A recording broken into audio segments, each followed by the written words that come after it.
nous n'avons pas trouvé cet ovni au Nouveau-Mexique. Il est en France, il est à Marne-la-Vallée, sur le site Euro Disney Resort. Et nous sommes à 2 pas de l'hôtel Santa Fe, et non pas la ville de Santa Fe au Nouveau-Mexique. En revanche, au Nouveau-Mexique, le vrai, aux USA, que ce confortable hôtel nous rappelle, il y a eu plus d'une dizaine de crashs d'ovnis, avec récupération par l'armée de nombreux corps d'extraterrestres de petite taille.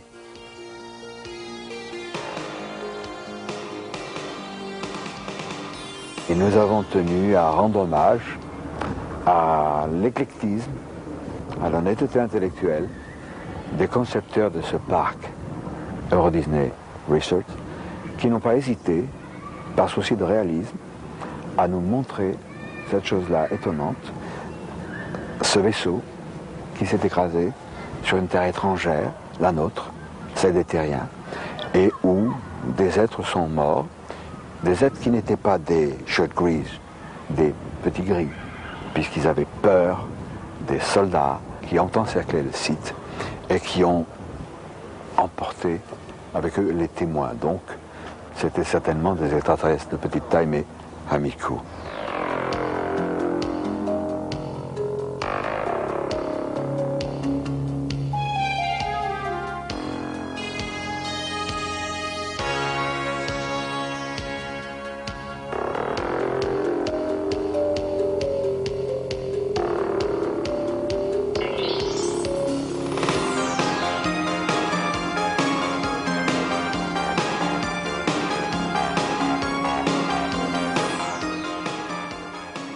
Très souvent, les visites d'extraterrestres sont purement et simplement niées par la science officielle, sous prétexte que cela contredit certaines lois ou pseudo-lois. Mais il se trouve que nous allons nous rendre en Belgique pour y rencontrer un physicien nucléaire, Jacques Steyert, qui, tout scientifique qu'il est, sans admettre nécessairement la visite quotidienne de gens venus d'ailleurs, va, grâce à une photo, nous démontrer que cette photo d'OVNI, de soucoupe volante, est étrange, mais n'est pas contredite du tout par justement les lois de la science et de la physique.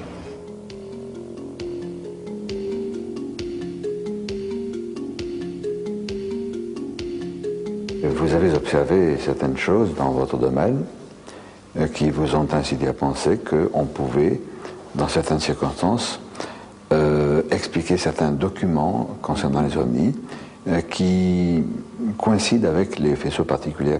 Comment avez-vous constaté ça? Donc avec l'ancien cyclotron, donc vous avez vu la structure métallique qui pèse 60 tonnes.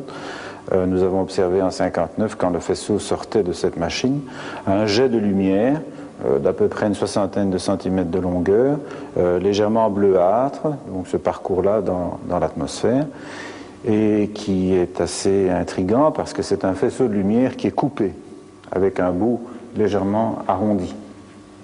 Alors, ici avec le nouveau cyclotron, quand on a fait sortir les faisceaux d'ions lourds, c'est-à-dire des faisceaux oxygène, entre autres, qui sortaient dans l'air, on avait un jet d'à peu près une vingtaine de centimètres et dont les 2 extrémités étaient arrondies. Pourquoi? Parce que vous avez un faisceau d'ions qui sort du cyclotron, qui subissent des chocs dans l'air et qui s'arrête. Mais comme c'est un faisceau chargé, vous avez donc une différence de potentiel qui fait que les électrons, eux, circulent tout autour et donnent cette espèce de gaine de plasma, ce qui fait qu'on a un jet lumineux avec les 2 bouts arrondis. Ces faisceaux, moi je n'ai pas eu la chance, j'étais en Belgique au moment de la grande vague de 1990, mais j'étais à Flémal-la-Grande, au sud de Bruxelles, au sud de Liège, et nous attendions avec Stanley Box, qui a eu la chance, qui est un habitant de Liège, de Flémal même, on attendait un gros engin triangulaire comme le Messie, et nous avons vu un petit engin, mais tellement rapide, non triangulaire, mais qui correspond un peu à ce que vous disiez, Jacques Steyert, tout à l'heure, cette sorte de cylindre aux bouts arrondis qui développait une vitesse faramineuse, et nous n'avons même pas pu actionner nos caméras, voilà. Alors, en ce qui concerne toutes ces observations curieuses de personnes qui voient des jets de lumière qui s'allongent et puis qui se raccourcissent, ça peut s'expliquer facilement par l'énergie d'une particule qui varie. Si vous prenez un cyclotron à énergie variable et que vous tournez un bouton et que vous changez l'énergie, eh bien, quand l'énergie augmente, le parcours de ce rayon augmente. Quand vous diminuez l'énergie, le parcours diminue. Et donc, avec un cyclotron à énergie variable, on pourrait reproduire ces jets de lumière qui sont coupés à l'extrémité. Parce qu'en fait, ce n'est pas de la lumière n'est qu'un effet secondaire d'un phénomène d'ionisation dû à un jet de particules premiers.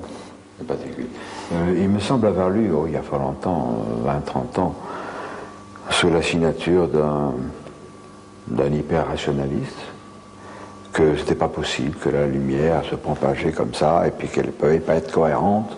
Alors aujourd'hui nous saurions, parce que ce que vous venez d'expliquer démontre à l'évidence que même si ce n'est pas de la lumière, mais cet effet d'ionisation pour nos yeux paraît simplement être de la lumière. C'est ça qui est étonnant. Alors c'est intéressant parce que des recherches qui n'ont rien à voir avec les domaines de l'ufologie, les problèmes touchant au cyclotron et les effets visibles nous amènent à penser, et je crois que c'est convaincant, que nous pouvons qualifier ces phénomènes lumineux de projections issues peut-être pas d'un cyclotron, mais de quelque chose qui produirait des effets analogues. Oui, parce que nous pouvons avoir des réactions nucléaires d'un type particulier qui produisent directement ces particules, mais le problème c'est d'avoir en quantité suffisante.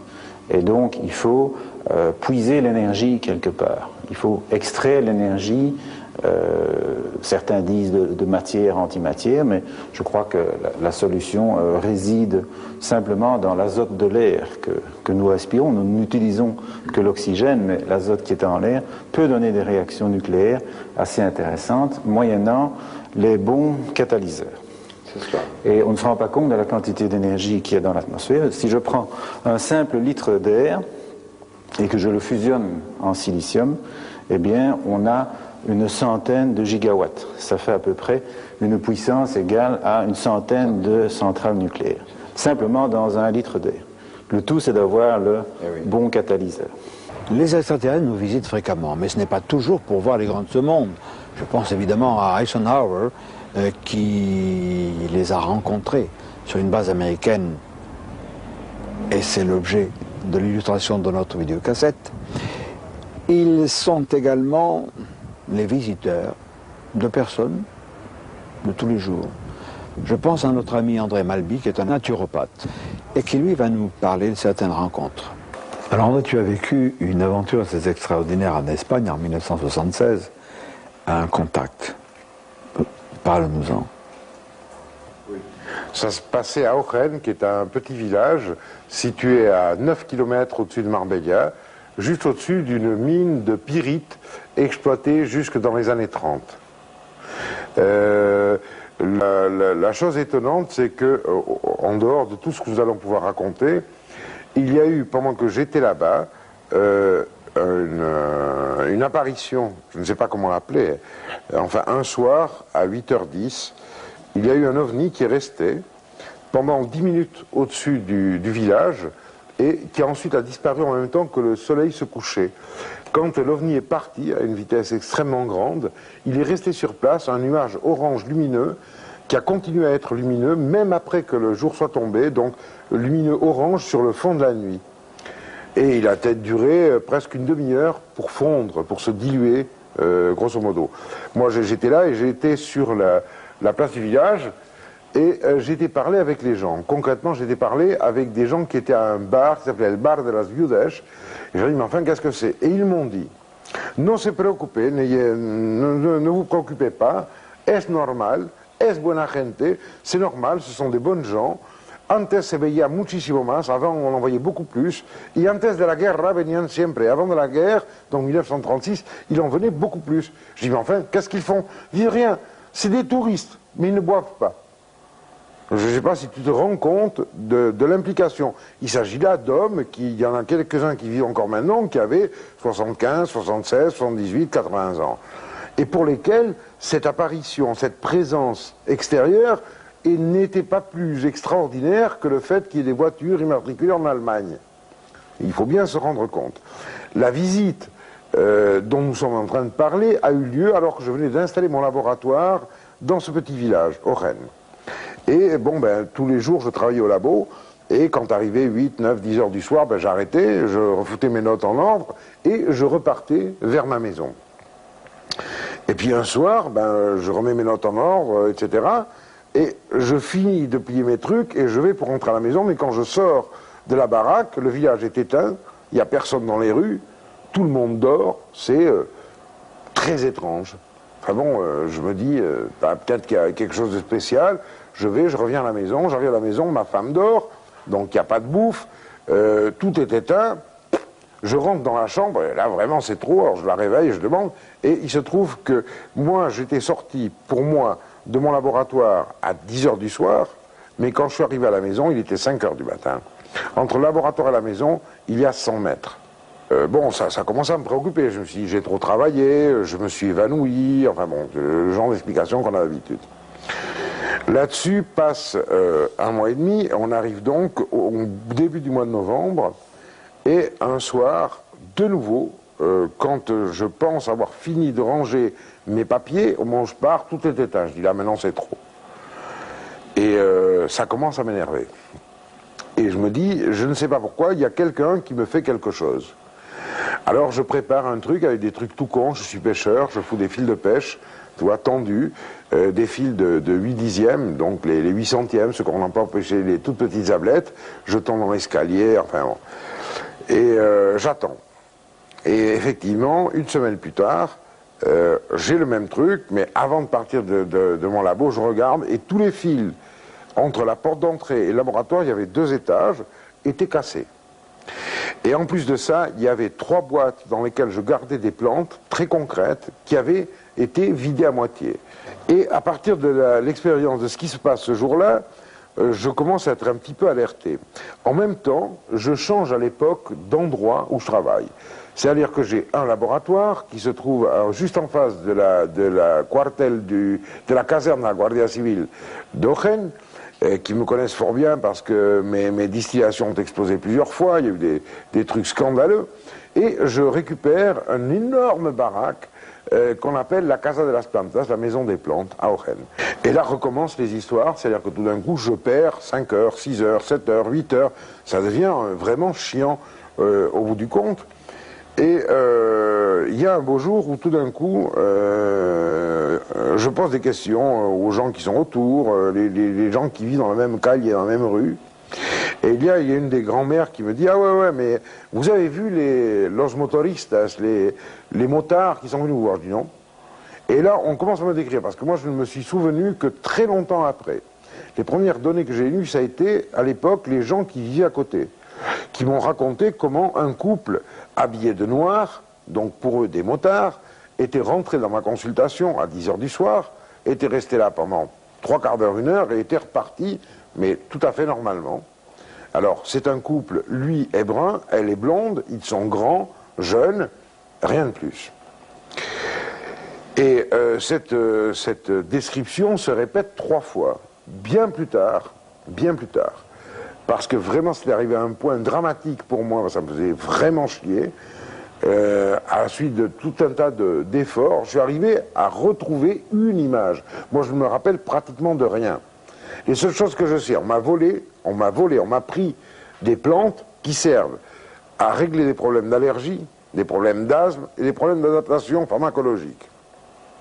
On m'a pris des échantillons de matériaux que j'avais fabriqués au laboratoire.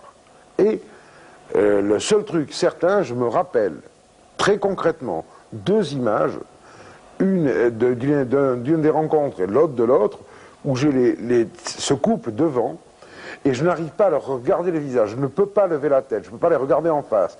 Par contre, je les vois depuis les épaules jusqu'aux genoux. Ils sont habillés d'un truc comme les plongeurs, c'est noir, mais pas noir absolu, c'est plutôt gris, couleur ardoise, si tu veux.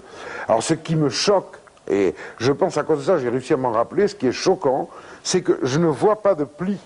Tu vois, on a une chemise, ça fait des plis. Mais il n'y a aucun pli. Et en plus de ça, je sais qu'il y en a un, c'est un homme, et l'autre, c'est une femme, mais il n'y a aucun relief. Il n'y a pas de sein, il n'y a pas de volume du sexe, il n'y a rien. Et c'est simplement une forme grise collée au corps, sans pli, et c'est horriblement désagréable comme sensation. Grâce à André Malby, nous rencontrons Andrés Faber-Kaiser, qui est le directeur de Mundo Desconocido, une revue espagnole de qualité, mais qui est aussi à la tête d'un groupe de recherche. Andrés Faber-Kaiser, c'est d'abord un aventurier du monde d'aujourd'hui.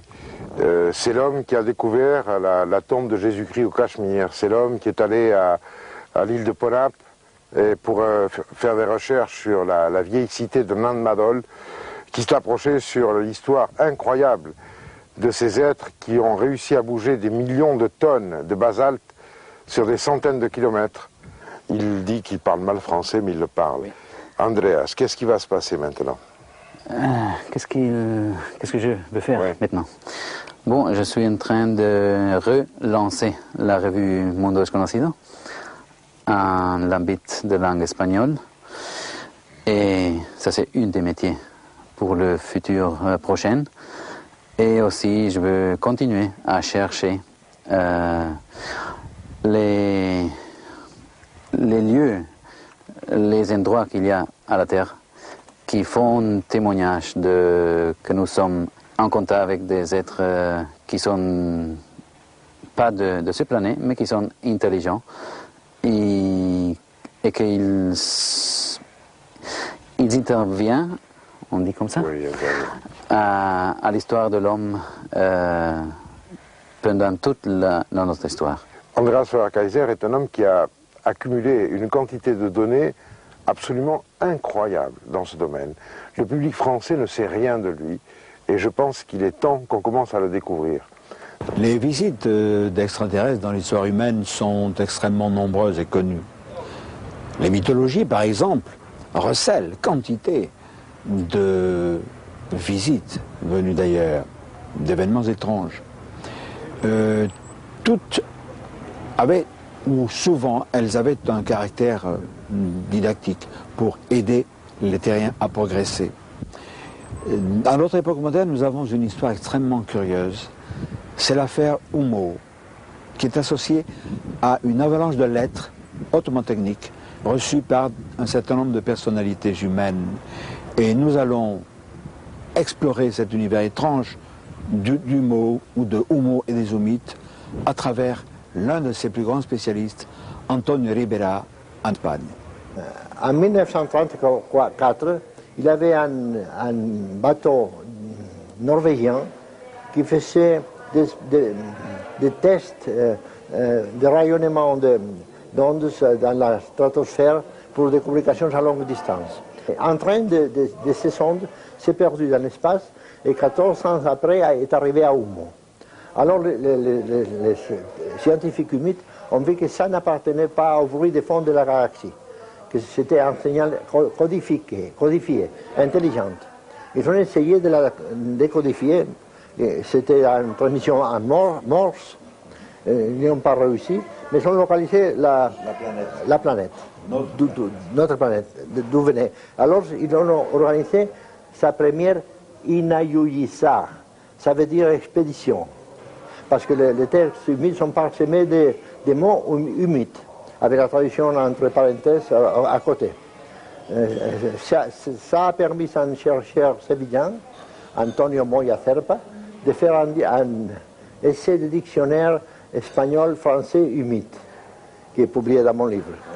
C'est très curieux parce que il y a un séminaire à l'université de Séville et les savants assemblés ont dit que c'est une langue valable, c'est une langue qui peut fonctionner comme langue.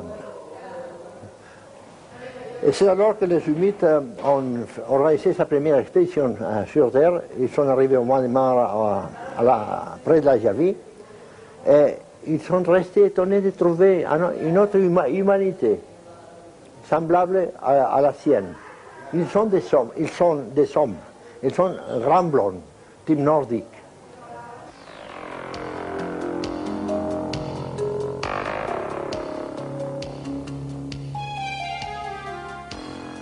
Les courriers oumites émanent de villes et de pays différents. Leur contenu porte sur des considérations scientifiques de haut niveau et sont toujours signés d'un pictogramme particulier. Ces lettres sont parfois rédigées sur des machines à écrire bien terriennes, par des dactylographes également terriens. Antonio Rivera va nous conter l'étonnante aventure de l'un d'eux. C'était un jeune homme qui a mis une annonce dans un journal madrilène, ABC, où il disait qu'il faisait des copies à la machine.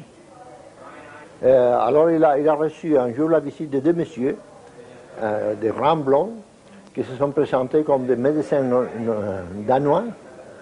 Et on dit qu'ils ont lu son annonce et qu'ils voulaient lui dicter des textes scientifiques. Et un jour, sa femme lui a dit qu'elle ne appréciait pas la présence de ces gens. Elle soupçonnait quelque chose d'espionnage, par exemple. Il lui a dit que lui, il devait appeler la police. Les jours suivants, le médecin danois, entre guillemets, qui allait lui dicter le texte, lui a dit un texte sur science, ça c'est notre science, nous venons de la planète Humo, qui se trouve à 14 années-lumière. Alors le dactylographe est resté sidéré, et en voyant son étonnement, l'oumite, parce qu'il était un oumite, lui a dit ne t'étonne pas, nous savons tout ce qui s'est passé chez toi. Alors il a sorti une petite boule de sa veste et l'a mise en l'air, il est resté immobile dans l'air, et une petite écran s'était éclairé dans la boule, et le dactylographe a vu, étonné, tout ce qui s'était déroulé hier soir chez soi avec sa femme. Le médecin danois, toujours entre guillemets, lui a dit, tu vois, ça c'est une petite échantillon de notre technologie. Dans la première cassette Omnibi, l'invasion a commencé, nous avons présenté René Guarino sur le plateau d'Albion. René Guarino, tu es le président du CEOB, le Centre d'études Omni-France. Tu es l'un des premiers à avoir étudié le phénomène Humo dans son contexte français. Antonio Rivera nous a parlé de tout le contexte espagnol, mais il y a une genèse du phénomène Humo en France. Oui, effectivement. Disons que l'histoire commence, bien entendu, en Espagne, pour ce qui est connu jusqu'à l'heure d'aujourd'hui, mais la base de l'affaire Humo commence à la Javie, dans les Alpes de Haute-Provence. Le 28 mars 1950, donc, un atterrissage a eu lieu dans les environs de la Javie. On dit environ 8 km de la Javie, c'est entre le sommet du Couard et le Cucullon. Bien entendu, nos recherches se sont passées de ce côté-là. On sait que les humites ont laissé un contingent d'extraterrestres sur Terre, et ce contingent-là a vécu environ à peu près 2 ans dans le département des Alpes de Haute-Provence, et divers phénomènes se sont passés pendant ce temps-là, c'est-à-dire qu'il y a eu un vol de compteur électrique dans une ferme nommée La Dépense, qui se situait à 4 km de la Javie. Alors tout ça, ça nous a fait faire des recherches vraiment très poussées. Toi et ton équipe du CEOB, vous êtes allés maintes fois sur place. Vous avez quand même constaté, dans l'époque récente, des choses un peu bizarres.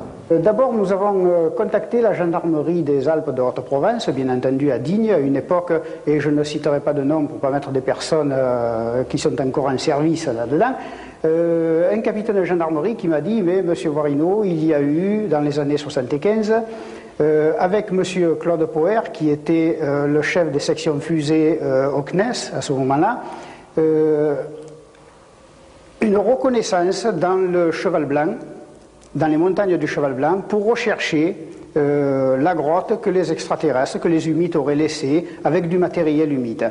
Et ce capitaine de gendarmerie m'a précisé qu'effectivement Claude Poher avait trouvé la grotte, plus le matériel qui s'y trouvait à l'intérieur encore à l'époque. Alors, je veux préciser, René, pour nos amis qui ne sont pas au courant, que Claude Poher a suscité en quelque sorte la création du GEPAN. Oui. C'est une cheville ouvrière qui a permis d'élaborer ce GEPAN, puis il l'a quitté. Alors il ne faut pas oublier que Claude Poher est le neveu de Alain Poher du Sénat, et qu'Alain Poher du Sénat a quelque chose à voir avec le prieuré de Sion. Nous abordons d'ailleurs à travers certains personnages de Rennes-le-Château, nous abordons le domaine mystérieux du prieuré de Sion, et tu as raison de dire qu'il faudra y revenir plus tard, parce qu'il y a tellement de choses extraordinaires, nous serons obligés d'y revenir. Ça ne s'arrête pas là. Ça ne s'arrête pas là, parce que lorsque nous avons fait ces recherches, nous avons trouvé qu'à travers les montagnes du Couard jusqu'à la Javie, du Cucullon jusqu'à la Javie, sans que ce soit une connaissance de tout le public, se construisaient des routes à travers la montagne, des routes spéciales. Alors quand je dis spéciales, ce n'est pas des routes du feu. Hein. Je fais une parenthèse, ce n'est pas une route pour un GMC qui va simplement éteindre un feu, n'importe quoi. C'est pas ça. Ce sont des routes bétonnées, ferraillées à l'intérieur, des routes faites pour recevoir soit des convois militaires, soit quelque chose de très important. Ça s'arrêterait là. Mais nos amis qui habitent dans le coin, qui font partie du CEOF, se sont vus un soir en faisant une course en vélo, là, en faisant une petite promenade en vélo, au pied de la montagne de la Blache, qu'on appelle, arrivé à un certain tournant, se sont trouvés nez à nez avec un char d'assaut militaire. Alors là, c'était un petit peu... on leur a interdit de passer. Quoique, ils prenaient cette route assez souvent pour faire leur randonnée, ils ont demandé pourquoi. On leur a dit, vous n'avez rien à savoir, vous retournez, là, vous ne passez pas. Alors, autre, le char militaire, il y avait toute une armée, il y avait des jeeps, il y avait toute une armée complètement, et on leur a interdit le passage, on leur a demandé de revenir. Mes amis qui sont au CEOF se sont renseignés auprès de la gendarmerie et de la mairie de Digne pour savoir ce qui se passait. La mairie de Digne et la gendarmerie n'étaient pas au courant, alors là je vous dis bien, n'étaient pas au courant de ces manœuvres militaires. Ça semble quelque chose un petit peu aberrant, hein, quand même. Une manœuvre militaire, on doit être au courant de ce qui se passe. Conclusion, ça n'était pas du tout des manœuvres militaires. Absolument pas, absolument. Ça se trouvait exactement comme si pour ceux qui auront pris connaissance du livre de Jean-Pierre Petit, où il relate l'affaire de la Blache, puisque c'est de là que partirait l'atterrissage humide en 1950. Il est vrai que ce secteur est très surveillé à l'heure d'aujourd'hui. L'affaire de Zoumit a eu un très grand retentissement dans le monde des chercheurs. C'est ainsi, par exemple, qu'un scientifique français a avoué, dans un récent ouvrage, qu'il s'était appuyé sur les informations communiquées par les Zoumites pour faire progresser ses propres recherches. Ce chercheur, Jean-Pierre Petit, n'a pas cru devoir accepter notre invitation à dialoguer de ses recherches sur cette vidéocassette. Il est vrai que la science officielle n'est pas tendre avec les chercheurs qui sortent des sentiers battus. Et par exemple, une revue qui se veut sérieuse, Science et Vie, dans sa livraison de novembre 91, consacre 2-3 pages à un article évidemment bidon, c'est un canular, sur l'affaire des Zoumites. Alors c'est facile, évidemment, d'ironiser, de signer cet article d'un nom américain, Lucifer, qu'on peut prononcer Lucifer. Alors ça c'est facile. C'est plus compliqué de se pencher sur ces informations ou mythes. Et quelqu'un s'y est penché, un industriel important en Espagne. Il s'appelle Rafael Ferriol. Et pour Rafael, comment tout a commencé à faire Humo? Quiero saber cómo ha empezado todo, a partir de cuándo. A través de la prensa, simplemente. Nos informamos. On a su, Ribera et moi, à travers la presse, qu'il y avait une vue d'un ovni qui avait atterri. L'ovni a atterri en 1967. Cet ovni dont nous avons fait l'étude, il y a une publication de faite dessus. Peu de temps, quand le livre était déjà sous presse, mais pas encore publié, Personnellement, j'ai reçu une lettre d'Australie me disant curieusement que ce livre était intéressant, lui disant que nous sommes un groupe, une race d'hommes nés sur une autre planète. Nous sommes peut-être les derniers et les plus modernes de ceux qui vous ont visité. Parce que nous ne connaissons votre planète que depuis 1950. Et nous savons que vous êtes visités par d'autres extraterrestres que nous. Depuis bien avant. J'ai raconté l'histoire de la première lettre en 1992. J'ai en ma possession 1000 et quelques exemplaires feuilles de leur courrier.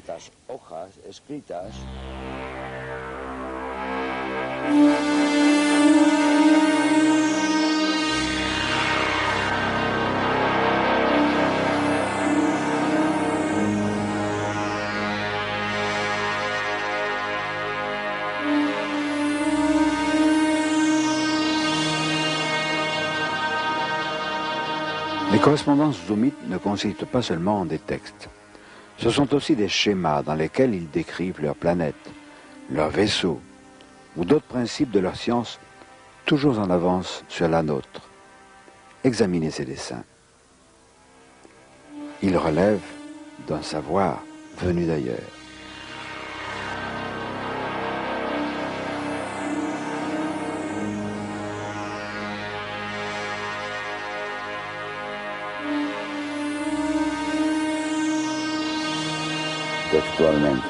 Ce qu'ils ont dit, je peux vous le répéter presque textuellement.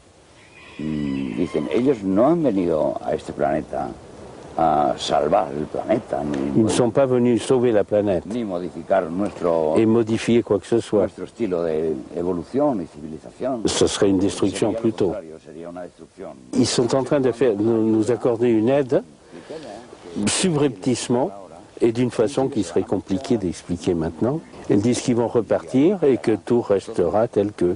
Au-dessus de votre maison, il y a l'emblème de Homo. C'est fascinant de voir ça. Est-ce qu'il y a une signification particulière ou bien c'est simplement une manifestation de sympathie vis-à-vis des Zoomites? Simplemente un hecho de simpatía. C'est simplement un fait de sympathie, leur témoigner de la sympathie. Tout cela peut paraître anodin, en fait c'est important. C'est important car en fait cette masse d'informations qu'ils nous ont données, ces Zoomites, si c'est un canular extraterrestre. Et alors, quelle est la raison de ce canular? Cependant, éliminons cette notion de canular, je crois qu'il faut conserver le positif. Ces informations vont nous aider, ont aidé un certain nombre de chercheurs et de scientifiques à progresser dans leurs recherches. Mais il y a quelque chose d'un peu plus gênant peut-être. Il semble bien qu'il y ait ingérence dans notre société humaine, dans notre civilisation. Mais est-ce qu'elle est positive, cette ingérence? J'en suis pas tellement sûr pour l'instant. Alors je crois que wait and see, attendre et voir pour pouvoir se prononcer efficacement. Au nom de notre équipe de tournage, maintenant, je voudrais remercier Roberto, notre ami Roberto, qui a si magnifiquement traduit nos diverses interviews. Il faut savoir que les extraterrestres ne se contentent pas de simples visites ou de correspondances, comme l'affaire Hoomite, visite amicale, comme dans l'affaire de notre ami André Malby. Il y a des enlèvements. Tous ne sont pas dramatiques. Nous sommes allés à Gérone, en Espagne, voir Prospera Munoz, qui, elle, se souvient de ce qui lui est arrivé lorsqu'elle était très jeune.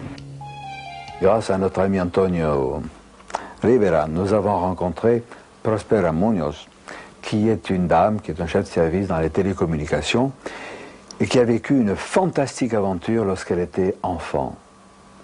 Alors, j'aimerais que vous nous racontiez comment ça a commencé. Vous aviez 7-8 ans, je crois. En effet, elle avait 7 ou 8 ans et elles étaient, elle et sa sœur, dans une propriété qu'elles avaient du côté de Murcie qui s'appelle Jumilla. Au milieu du matin, on a vu un appareil bizarre qui est arrivé. De là sont sortis deux personnages quelque peu bizarres. Ces deux personnages sont entrés dans la maison sous prétexte de demander un verre d'eau.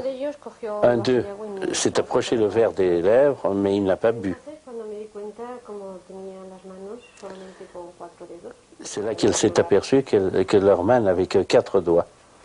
Physiquement, elle était de leur statut. Mais il faut tenir compte qu'elles avaient 8 ans et 13 ans.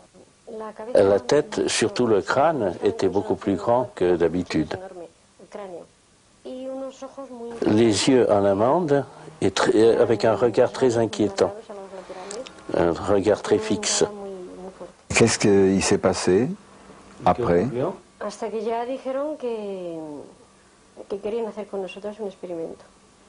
Et c'est là qu'ils ont dit qu'ils voulaient faire avec elle une expérience. Et ils ont demandé la permission. Et c'est là que tout commence à basculer, parce qu'elle s'est trouvée en train de penser autrement. Comme un adulte. Comme un adulte, lorsqu'elle était une enfant. Et comment ils t'ont amené à bord du vaisseau?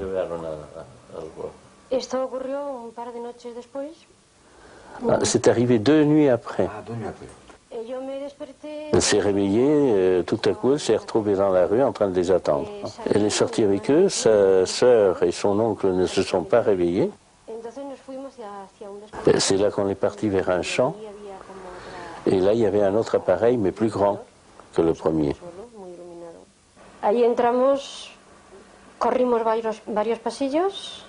Dedans, ils ont fait plusieurs couloirs. Jusqu'ils sont entrés dans une pièce où il y avait une espèce de ce qu'on appelle vulgairement le billard des examinateurs. Des examinateurs, une table d'examen. Allí pues me quitaron la ropa y me empezaron a coger muestras de todo. Là, on lui a enlevé tous ses vêtements et on lui a pris des échantillons de tout. Yo no sentía cheveux, des ongles, de peau. Sí. Pero yo no sentía en ningún momento ni dolor ni miedo. L'examen gynécologique aussi. Examen gynécologique, non? Sí. También. Lo recuerdo aussi. Perfectamente, sí. Si. Aussi. Mais aucune douleur. Ni peur. La peur avait été éliminée. Combien de temps Prospera est resté à bord du vaisseau? ¿Sabes cuánto tiempo estuviste a bordo? Qu'elle pense que dans les 2-3 heures. Parce que quand elle est arrivée, il faisait nuit. Et quand elle en est ressortie, il faisait nuit toujours. C'était une petite fille, pas encore une adolescente. Et le fait de se trouver dans un milieu aussi étranger, ça ne l'a pas paniqué. Le premier jour, quand ils sont arrivés, ils sont atterris ou se sont arrêtés près de leur fenêtre et qu'il a regardé par la fenêtre, donc elle l'a vu encadré par la fenêtre, c'est le seul moment où elle a eu peur. C'est à ce moment-là qu'elle a entendu comme un bruit métallique qui allait en crescendo, chaque fois plus fort, et à partir de là, la peur a disparu, ça y est, aussi bien elle que sa sœur. Alors cette rencontre étonnante, cet enlèvement, ça a dû soulever quantité de questions. Tu l'as oublié, et quand les souvenirs sont revenus, tu as dû avoir encore plus de questions. Normalmente la persona tenemos un castillo mental bien construido. Normalement, on a un château mental bien construit, mais quand il arrive une pièce comme ça qui ne case nulle part, on est obligé de casser tout le château pour remettre et voir si on peut la caser là-dedans. Si cette personne n'est pas protégée par son entourage, par sa famille, par la compréhension des siens et de son entourage, elle est en danger parce qu'il est difficile d'assumer. Je conçois que avec cette foule de questions, Prospera ait lancé cette revue Búsqueda, qui veut dire, tu me l'as appris, Búsqueda, qui veut dire recherche. Il y a eu de très nombreux enlèvements et parfois ça a mal tourné. Il y a eu les gris. Que nous veulent-ils? Est-ce qu'ils ont de la considération pour nous? Et de toute manière, est-ce qu'il manifeste quelque chose, un désir, l'insouciance? Comme nous avons posé la question dans la première cassette, où il était beaucoup question des gris, nous allons trouver Geneviève Van Clef, qui est une femme ufologue, en France, la seule, je crois, qui, elle, va nous donner des nouvelles des gris à travers des informations qui lui sont parvenues des États-Unis. Tu as publié 3 ouvrages, les deux derniers étant celui-ci, OVNI, Intervention, Capture, et puis OVNI, Expérimentation très spéciale. Alors, tu es passionné par l'ufologie américaine dans laquelle tu puises quantité d'informations et souvent tu les as avant nos autres collègues français d'ufologie. Alors, tu as découvert Secret Life, un bouquin tout à fait étonnant, paru cette année aux États-Unis. J'aimerais que tu nous dises quelques mots de cet ouvrage qui a pour auteur un psychiatre, je crois. Un psychiatre, oui, David Jacobs. Oui. Voilà. Qui a enquêté lui-même sur une 60aine de cas, surtout des femmes, surtout des femmes américaines, qui ont subi ce qu'on appelle un enlèvement.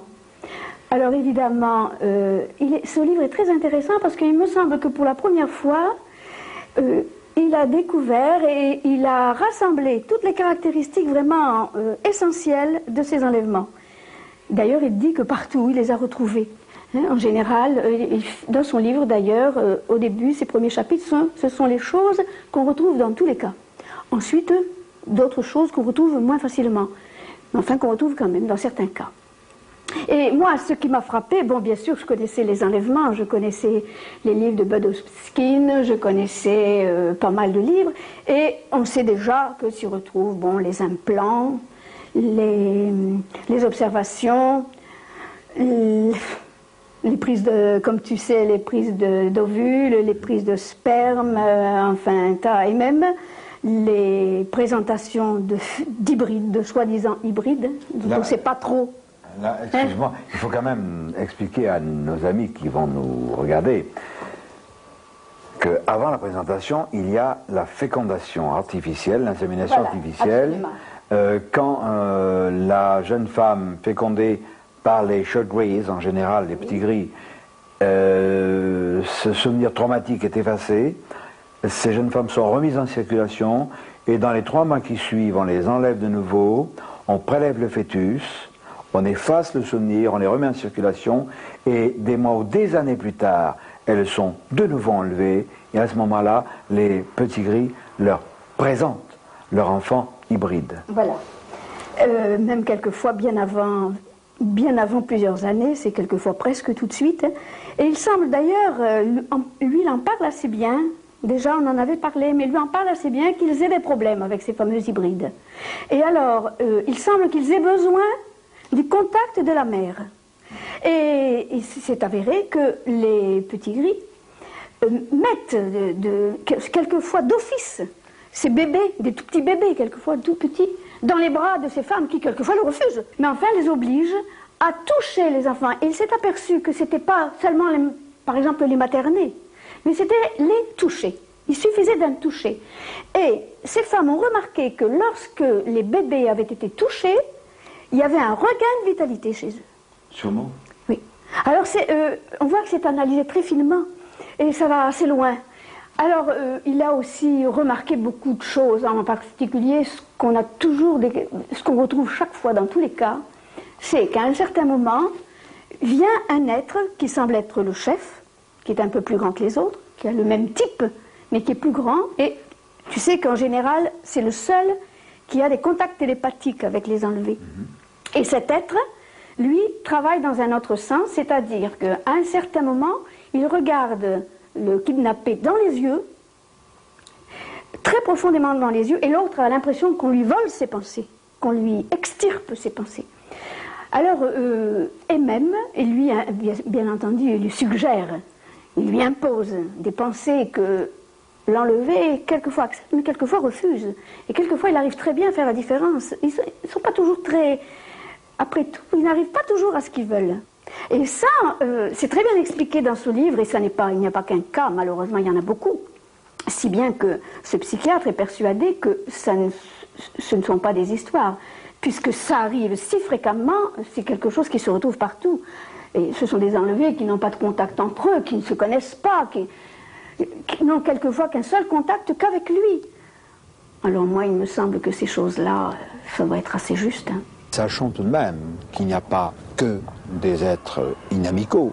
Il y a une multitude d'espèces qui sont confrontées à notre existence et qui ont probablement entre elles des intérêts qui ne sont pas toujours communs.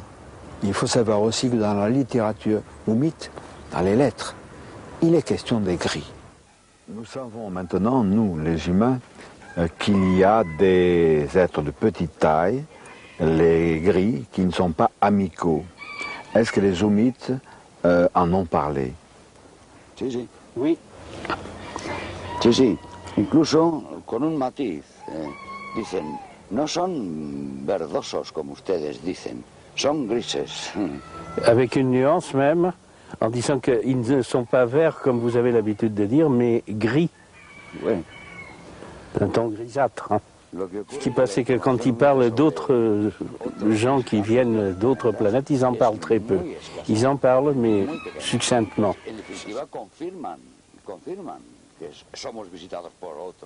En définitive, ça confirme qu'on est visité par d'autres que les humites. Est-ce que vous vous rappelez de la date à partir de laquelle les oumites ont déclaré que les gris venaient nous visiter? Au-delà de 15 ans. Ça fait déjà plus de 15 ans. C'est intéressant parce que les gris, on les connaît, on sait qu'ils sont nos ennemis. Seulement depuis 1987, quand John Lear en a parlé. Antoine Rivera pense aussi que ce sont des gens apparemment ennemis. Je ne pense pas qu'ils soient ennemis, mais qu'ils ont une autre façon d'être, différente que la nôtre. Raphaël Ferriol et moi avons raison tous les deux, mais pas de la même manière. Ils ne sont pas nos ennemis, de même que nous ne sommes pas les ennemis du mouton ou du bœuf que nous mangeons. Ils nous sous-considèrent, ils nous considèrent inférieurs. En ce qui concerne nos types de summit, un jour je suis allé dîner avec un chef de l'Interpol, un monsieur allemand, qui m'a dit qu'il avait des dossiers comme ça, sur des types d'aspect nordique, qui voyageaient avec des passeports norvégiens, danois, suédois, etc., et qui portaient un petit appareil dans la gorge pour s'aider à parler. Parce que les sumites laissent de parler à l'âge de 12 ans. La communication devient télépathique alors. Et les types qui s'envoient sur Terre, dans les diverses expéditions, parce que ces expéditions se relèvent, ce ne sont pas les mêmes. Ceux de 1950 sont déjà partis il y a beaucoup de temps. Portent un petit appareil dans la roche pour s'aider à parler. C'est curieux qu'un chef de l'Interpol m'expliquait ça. Et je lui dis, est-ce que ce sont des criminels? Pourquoi vous intéressez-vous par eux? Ah, il m'a dit, c'est pour complaire à la CIA américaine qui nous l'a demandé. Nous savons, depuis que nous avons appris l'existence du MJ12, le gouvernement secret, que toutes les nations ont des rapports entre elles, qui échangent des informations, et qui toutes sont complices pour nous tromper, pour nous mentir. Donc c'est parfaitement vraisemblable.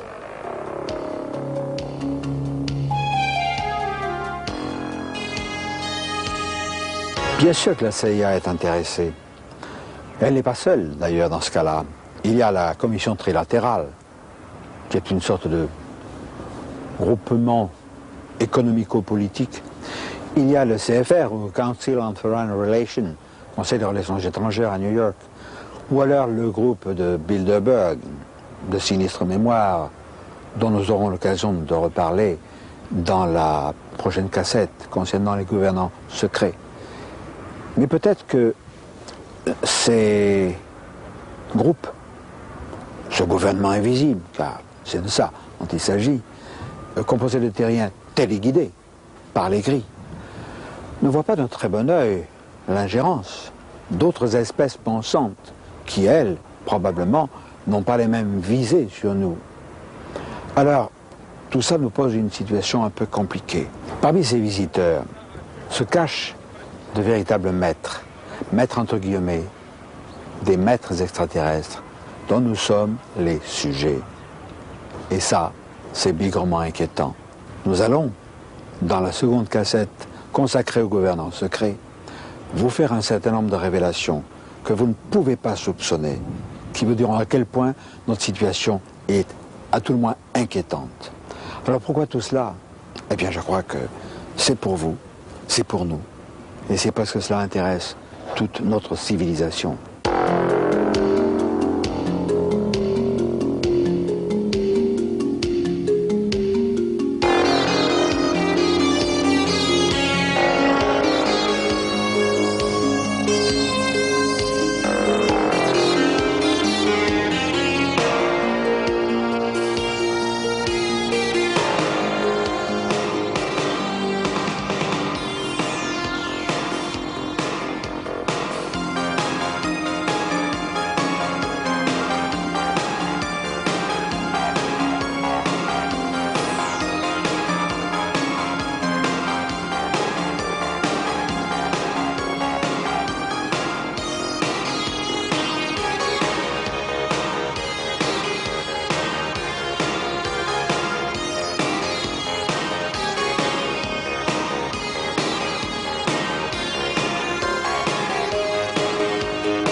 Nous n'avons pas trouvé cet ovni au Nouveau-Mexique.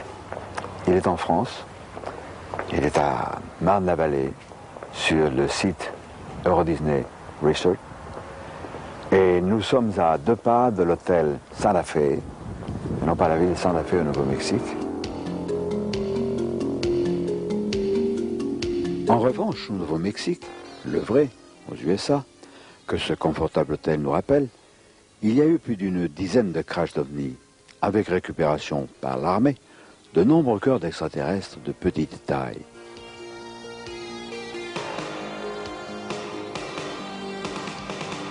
Et nous avons tenu à rendre hommage à l'éclectisme, à l'honnêteté intellectuelle des concepteurs de ce parc Euro Disney Resort, qui n'ont pas hésité, par souci de réalisme, à nous montrer cette chose-là étonnante, ce vaisseau qui s'est écrasé sur une terre étrangère, la nôtre, celle des terriens, et où des êtres sont morts, des êtres qui n'étaient pas des shirt grease, des petits gris, puisqu'ils avaient peur des soldats qui ont encerclé le site et qui ont emporté avec eux les témoins. Donc, c'était certainement des extraterrestres de petite taille, mais amicaux.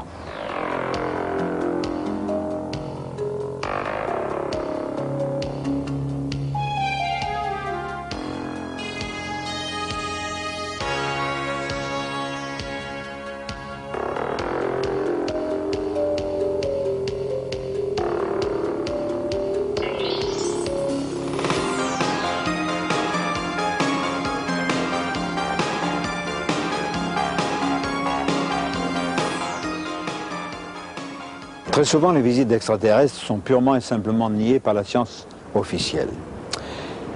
Sous prétexte que cela contredit certaines lois ou pseudo-lois.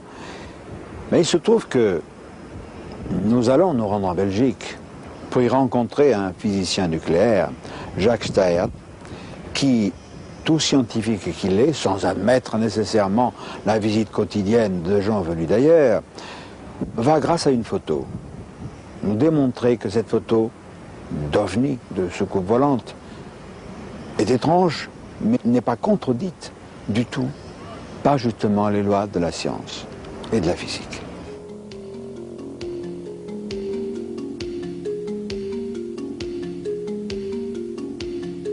Vous avez observé certaines choses dans votre domaine qui vous ont incité à penser qu'on pouvait, dans certaines circonstances, expliquer certains documents concernant les ovnis qui coïncident avec les faisceaux particuliers.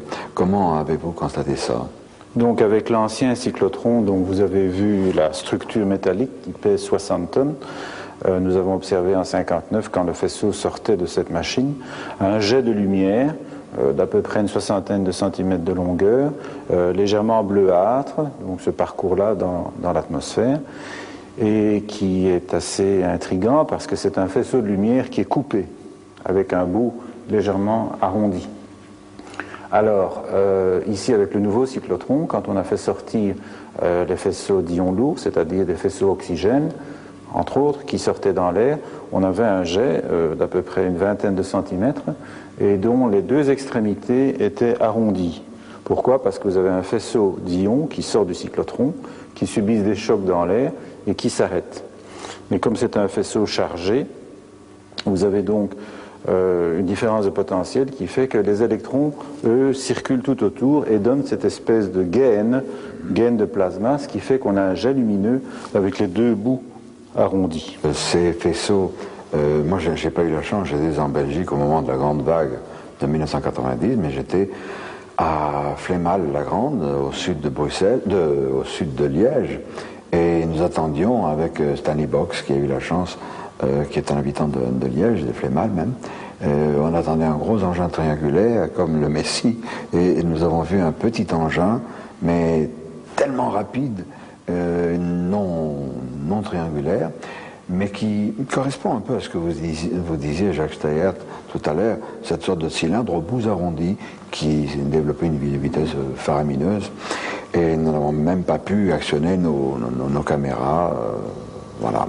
Alors, en ce qui concerne toutes ces observations curieuses de personnes qui voient des jets de lumière qui s'allongent et puis qui se raccourcissent, ça peut s'expliquer facilement par l'énergie d'une particule qui varie. Si vous prenez un cyclotron à énergie variable et que vous tournez un bouton et que vous changez l'énergie, eh bien, quand l'énergie augmente, le parcours de ce rayon augmente. Quand vous diminuez l'énergie, le parcours diminue. Et donc, avec un cyclotron à énergie variable, on pourrait reproduire ces jets de lumière qui sont coupés à l'extrémité. Parce qu'en fait, ce n'est pas de la lumière n'est qu'un effet secondaire d'un phénomène d'ionisation dû à un jet de particules premiers. Il me semble avoir lu, il y a pas longtemps, 20-30 ans, sous la signature d'un hyper-rationaliste, que ce n'était pas possible que la lumière se propageait comme ça, et puis qu'elle ne pouvait pas être cohérente. Alors aujourd'hui nous saurions, parce que ce que vous venez d'expliquer démontre à l'évidence que même si ce n'est pas de la lumière, mais cet effet d'ionisation pour nos yeux paraît simplement être de la lumière. C'est ça qui est étonnant. Alors c'est intéressant parce que des recherches qui n'ont rien à voir avec les domaines de l'ufologie, les problèmes touchant au cyclotron et les effets visibles nous amènent à penser, et je crois que c'est convaincant, que nous pouvons qualifier ces phénomènes lumineux de projections issues peut-être pas d'un cyclotron, mais de quelque chose qui produirait des effets analogues. Oui, parce que nous pouvons avoir des réactions nucléaires d'un type particulier qui produisent directement ces particules, mais le problème c'est d'avoir en quantité suffisante. Et donc il faut puiser l'énergie quelque part. Il faut extraire l'énergie. Certains disent de matière antimatière, mais je crois que la solution réside simplement dans l'azote de l'air que nous respirons. Nous n'utilisons que l'oxygène, mais l'azote qui est en l'air peut donner des réactions nucléaires assez intéressantes, moyennant les bons catalyseurs. Et on ne se rend pas compte de la quantité d'énergie qu'il y a dans l'atmosphère. Si je prends un simple litre d'air et que je le fusionne en silicium, eh bien, on a une centaine de gigawatts. Ça fait à peu près une puissance égale à une centaine de centrales nucléaires, simplement dans un litre d'air. Le tout, c'est d'avoir le bon catalyseur. Les extraterrestres nous visitent fréquemment, mais ce n'est pas toujours pour voir les grands de ce monde. Je pense évidemment à Eisenhower, qui les a rencontrés sur une base américaine, et c'est l'objet de l'illustration de notre vidéocassette. Ils sont également les visiteurs de personnes de tous les jours. Je pense à notre ami André Malby, qui est un naturopathe, et qui lui va nous parler de certaines rencontres. Alors André, tu as vécu une aventure assez extraordinaire en Espagne en 1976, à un contact. Parle-nous-en. Oui. Ça se passait à Ojen, qui est un petit village situé à 9 km au-dessus de Marbella, juste au-dessus d'une mine de pyrite exploitée jusque dans les années 30. La chose étonnante, c'est que, en dehors de tout ce que nous allons pouvoir raconter, il y a eu, pendant que j'étais là-bas, une apparition, je ne sais pas comment l'appeler, enfin un soir, à 8h10, il y a eu un ovni qui est resté pendant 10 minutes au-dessus du village, et qui ensuite a disparu en même temps que le soleil se couchait. Quand l'OVNI est parti à une vitesse extrêmement grande, il est resté sur place, un nuage orange lumineux, qui a continué à être lumineux, même après que le jour soit tombé, donc lumineux orange sur le fond de la nuit. Et il a peut-être duré presque une demi-heure pour fondre, pour se diluer, grosso modo. Moi j'étais là et j'ai été sur la place du village, et j'ai été parler avec les gens. Concrètement, j'ai été parler avec des gens qui étaient à un bar qui s'appelait le Bar de las Viudas. Et j'ai dit, mais enfin, qu'est-ce que c'est? Et ils m'ont dit, no se preocupe, ne vous préoccupez pas, es normal, es buena gente, c'est normal, ce sont des bonnes gens. Antes se veía muchísimo más, avant on en voyait beaucoup plus, et antes de la guerra venían siempre. Avant de la guerre, donc 1936, il en venait beaucoup plus. Je dis, mais enfin, qu'est-ce qu'ils font? Ils disent rien, c'est des touristes, mais ils ne boivent pas. Je ne sais pas si tu te rends compte de l'implication. Il s'agit là d'hommes, il y en a quelques-uns qui vivent encore maintenant, qui avaient 75, 76, 78, 80 ans. Et pour lesquels cette apparition, cette présence extérieure n'était pas plus extraordinaire que le fait qu'il y ait des voitures immatriculées en Allemagne. Il faut bien se rendre compte. La visite dont nous sommes en train de parler a eu lieu alors que je venais d'installer mon laboratoire dans ce petit village, Ojen. Et bon, ben, tous les jours, je travaillais au labo, et quand arrivait 8, 9, 10 heures du soir, ben, j'arrêtais, je refoutais mes notes en ordre, et je repartais vers ma maison. Et puis un soir, ben, je remets mes notes en ordre, etc., et je finis de plier mes trucs, et je vais pour rentrer à la maison, mais quand je sors de la baraque, le village est éteint, il n'y a personne dans les rues, tout le monde dort, c'est très étrange. Enfin bon, je me dis, peut-être qu'il y a quelque chose de spécial. Je reviens à la maison, j'arrive à la maison, ma femme dort, donc il n'y a pas de bouffe, tout est éteint.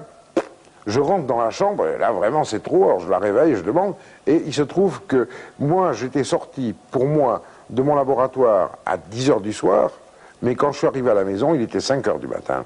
Entre le laboratoire et la maison, il y a 100 mètres. Bon, ça commence à me préoccuper, je me suis dit, j'ai trop travaillé, je me suis évanoui, enfin bon, le genre d'explication qu'on a d'habitude. Là-dessus passe un mois et demi, on arrive donc au début du mois de novembre, et un soir, de nouveau, quand je pense avoir fini de ranger mes papiers, au moment où je pars, tout est éteint. Je dis là maintenant c'est trop. Et ça commence à m'énerver. Et je me dis, je ne sais pas pourquoi, il y a quelqu'un qui me fait quelque chose. Alors je prépare un truc avec des trucs tout cons, je suis pêcheur, je fous des fils de pêche, tu vois, tendus, des fils de 8 dixièmes, donc les 8 centièmes, ce qu'on emploie pour pêcher les toutes petites ablettes, je tombe dans l'escalier, enfin bon. Et j'attends. Et effectivement, une semaine plus tard, j'ai le même truc, mais avant de partir de mon labo, je regarde, et tous les fils entre la porte d'entrée et le laboratoire, il y avait 2 étages, étaient cassés. Et en plus de ça, il y avait 3 boîtes dans lesquelles je gardais des plantes très concrètes qui avaient été vidées à moitié. Et à partir de l'expérience de ce qui se passe ce jour-là, je commence à être un petit peu alerté. En même temps, je change à l'époque d'endroit où je travaille.